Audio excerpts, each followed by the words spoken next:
mga katigulangs, nakalimpyo na jud ko diri na side, no?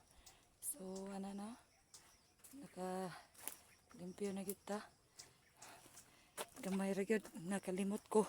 O man day tayo kaon mga katigulangs, tayo pamahaw, no? Sa nang orasa, murag paniudto na ron.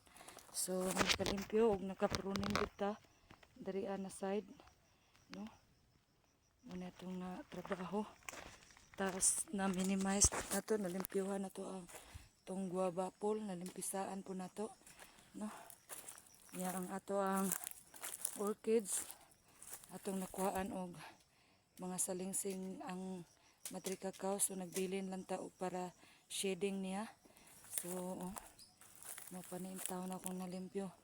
Ang dito, wala pagid ko nakalihok sa pika side, no? Front lang og diri sa patuyok likod ang nahuman ni tigulang, pero it's okay, importante na nakaagi gyud ta, no? Na gyud tay nakita sa atong pag-uli diri So mauli na ko karon taud-taud mga katigulangs.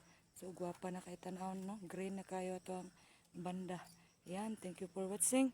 Kung dumaan to sa wall mo ang video ko, kung nagustuhan mo, like and share po. Ayan, thank you so much. Pag hindi mo nagustuhan, scroll mo lang.